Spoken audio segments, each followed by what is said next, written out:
We are here. I am fascinated with other women's glow ups and weight loss journeys, so I feel compelled to share mine with you. I've shared so much about my weight loss journey with you here on YouTube as well as on Instagram, and today marks a special occasion. Today I am celebrating 2 years since my gastric weight loss surgery.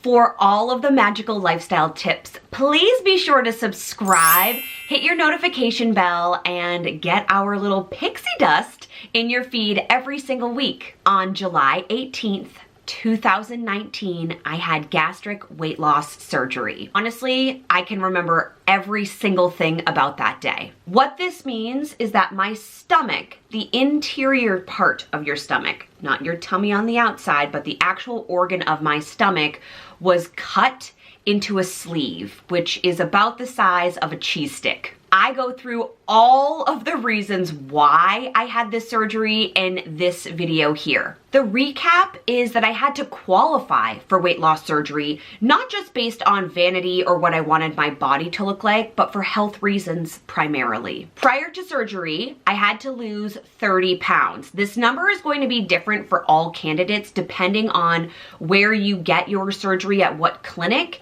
and your current body weight and BMI. The purpose for this was to make the actual surgery and recovery easier. It does help the surgeons when they're moving your internal organs around, and it helps you recover faster if you are a little bit lighter when you're going in on the day of tummy surgery. It took me 18 months of calorie deficit dieting and exercise to lose those 30 pounds. And I didn't want to share this out loud, but we're being honest because we're friends. I went into surgery on that July 18th date weighing 235 pounds.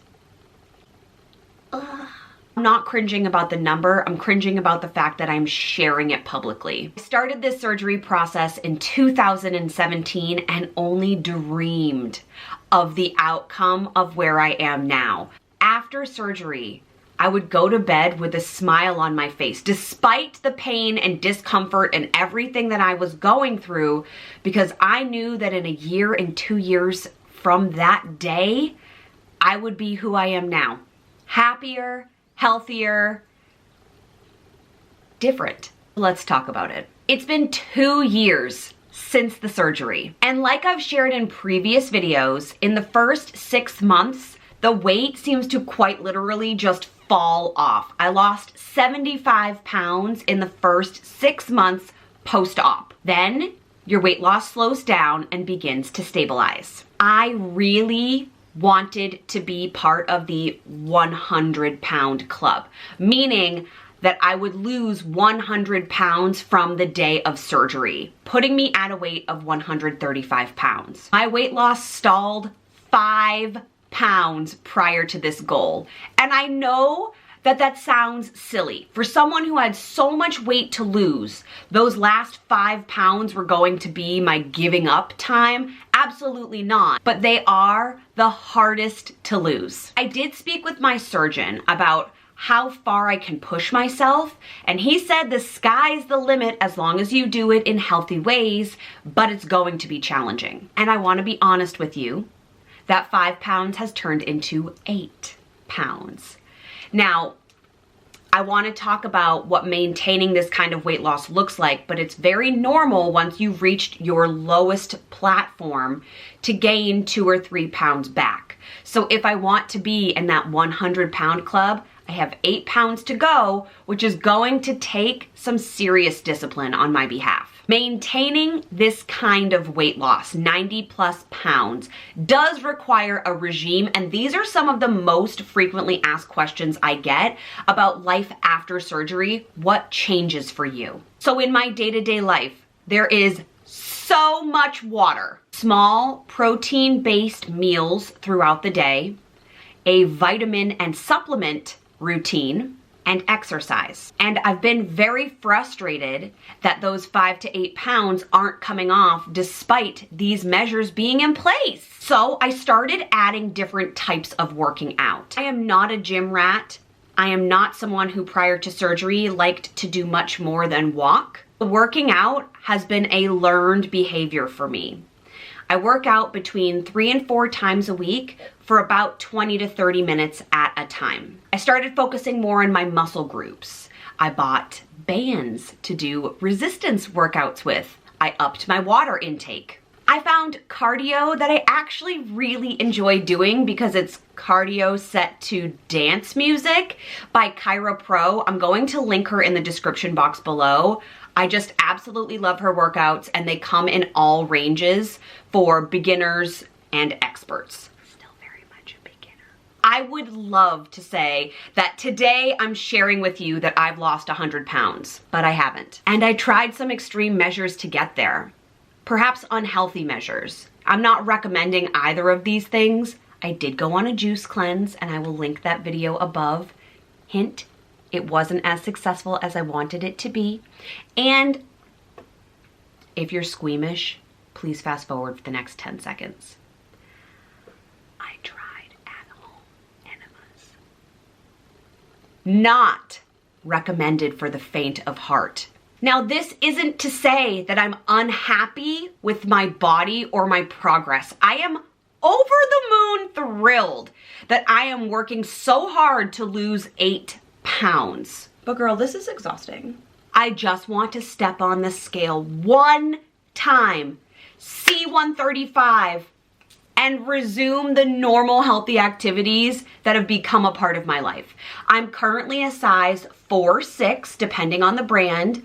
I'm weighing in around 140, possibly 143, depending on my wine intake. And my body is happy here. It truly is happy here. But you know your girl loves a goal. And this is the next goal for me. Just because I want to make progress within my body doesn't mean I'm unhappy with it. That has been a huge light bulb realization for me. Let's be brave here, friends. What size is your body the happiest? Where is your happiostasis, if you will, for body size? I think everyone has one. If you'd like to open up this conversation, I would love to receive a DM from you, make a comment here, write me an email. Let's talk about it. Weight loss has been the biggest and longest journey of my life. But once I started showing myself what I was capable of, proving to myself what I could do, I got really excited to see how I could change my body. And I wanted to try new things. Last summer, I started documenting this process in vlogs. I had Botox for the first time last summer in both my forehead and my crow's feet. Over the course of this year, I did receive 1 round of Botox, and quite honestly, I am due right now for my next round, but I'm holding off a little bit. And I no longer filled in my crow's feet because I was wearing a mask teaching at school, and my students couldn't tell when I was smiling if everything above my mask was frozen. I trust Dr. Kate, the woman who does my Botox, to help me make the right decisions about what's best for my face. I'm not interested in filler. I've heard some really scary stories about filler this year, so I think I'll be staying away from that. But I do like to have a smooth, clean canvas on my forehead. I'm thinking about doing a vlog this summer where I experience multiple treatments in one day, and Botox would certainly be a part of that. So if you're interested in that video, please leave me a comment and follow along on Instagram because you'll be the first to know there. I also decided to have my eyebrows microbladed, which I have also documented, to save me some time in the morning. I've just decided that if there are things that I can do to save myself time and they benefit me, I'm going to do them, and it makes me feel really good about myself. If we were doing a pain scale, I would say that definitely the microblading is more intense pain-wise than the Botox, but out of 10, they're still both a 6 and under. Botox is a very fast 3 for me, and I think microblading is probably a 5 when the microblading is actually happening. If you want to know more about that, I will leave the video here. And now for the uncomfy parts. This could be a whole video on its own, but I spent most of quarantine researching evaluating my relationship with my own body hair. Do I really hate it because I hate it? Or do I hate it because society says so, and I'm a woman and it's not feminine to have body hair? So many questions about the patriarchy. So I experimented. I didn't shave for weeks. It was actually months. And it turns out I really do hate my own body hair in places where it makes me feel unclean. So when it became safe, I hopped back on my 6 to 8 week waxing routine. It's waxing time. All part of the glow up. I've had a long time to think about my relationship with my bodily hair, and if we're being honest, I just don't love it. So we wax eyebrows and other bits. I shave my armpits, I shave my legs, and fun fact, I only shave them to my knees. I didn't know this was weird until semi-recently. Waxing your lady bits is for warriors only. This is going to be a 7 to 10 on the pain scale for sure, but it makes me feel much more confident, especially in summer months when I'm trying to rock a bathing suit and shorts. One of the downfalls of weight loss surgery is we've talked a little bit in previous videos about hair health. Just a shout out here. If we could just compare these curls to last year's weight loss video curls, please. These are much happier. They're much happier. Anyway, we're on a curly girl journey, but one of the other downfalls is that it takes away the white luster of your teeth. I know that sounds silly and weird, but essentially your body requires after surgery all the nutrients from every single part of you, including your teeth, so it pulls them from those places. BRTYN Smile was kind enough to send me a teeth whitening kit that I wanted to share with you after months of trying it out. Hello, this is Chelsea pre-completed glow up. So I'm coming to you from the past, really, to talk to you about the teeth whitening kit that I was sent and that I've been using and that so far I really like. This is the BRTYN Smile Premium Teeth Whitening Kit that I'm talking about in this video. And forgive my packaging, I have been using it so it's not as pretty as when it came. The charging device on this is really interesting. So it charges off of a USB and it has this little heart-shaped magnetic component that attaches to the actual teeth whitener. And I do actually need to charge mine before I use it later. So it comes with the USB end. And then, let me get this out of the package. See these little nubbies back here? These magnetize, and then it plugs in and it glows blue when it's charging. So I've only charged it once, and I've been using it for 2 weeks, once to twice a day, depending on my availability. So this is what the actual little device looks like. There is a button right here that you push. The blue indicates that it needs to charge when it flashes like that. And then it fits really comfortably in your mouth. So when you pull this little string off, which I love that detail, that's such a nice detail, you get the user manual, very simple and straightforward. You get the shade guide. Now I was a 4 when I started 2 weeks ago, and I'm hoping to be really like a 2 or a 1. By the time you are seeing this video, you can let me know. And then it comes with 3 BRTYN Smile whitening pens. Essentially what you do, I'll demonstrate for you. You click the pen up. See how you can see a little stuff at the top? A thin layer right on those teethies. It does say in the materials, don't want to taste it, that a thin layer does the same thing as a thick layer, so don't waste the product.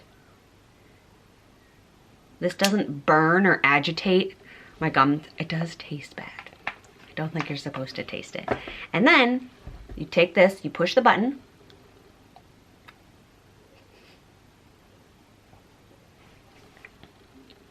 and then you wait. So this will automatically turn off in between 2 rounds. So the blue round on this is for teeth whitening. And then there's a red and blue light that will come on for killing all of the bacteria in your mouth, which I think is a fascinating feature that white strips definitely don't do. So the quick start guide says, Use the blue light mode for optimal teeth whitening. LED lights will turn off at the end of your treatment, which is 15 minutes long. Use the blue and red mode for a full mouth treatment to help eliminate bacteria and odor in the mouth, and that's for 10 minutes. So if you did both treatments at once, it would be 25 minutes, and then after you rinse your mouth out, you rinse the mouthpiece off, and you're good to go. You are supposed to wait 20 to 30 minutes after using this treatment system to eat or drink anything to let the full effects set in. This does not have the same level of sensitivity as white strips. My teeth are super sensitive.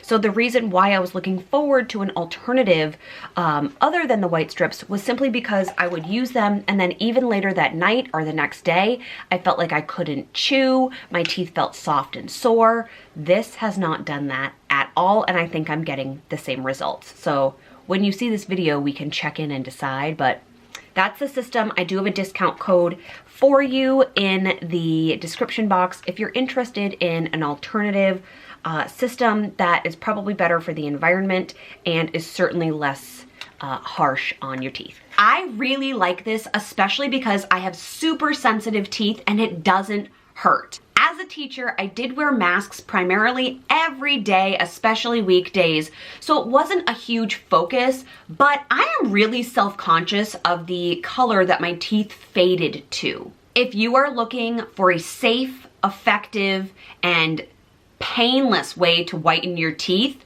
BRTYN Smile is something I would definitely recommend, and I will link their information in the description below. If you are interested in how my skincare routine has changed, please let me know, because I think that would be kind of a part 2 follow-up to this video. If you want more details on my weight loss journey, I will link the playlist in the description box below for you to follow along. Which of these glow-up techniques are you most interested in? I'd love to go more in depth and do kind of like just one-off videos on any of these techniques. If that's something that you want, you just have to let me know. Thank you so much for being here and being a part of this journey. It is a very vulnerable experience to kind of put yourself, your weight, and your most self-conscious bits out into the world, and you guys have been so kind. Please give this video a thumbs up and don't forget to subscribe if you haven't already. I love you so much. I hope you're having a magical summer. Bye, everybody.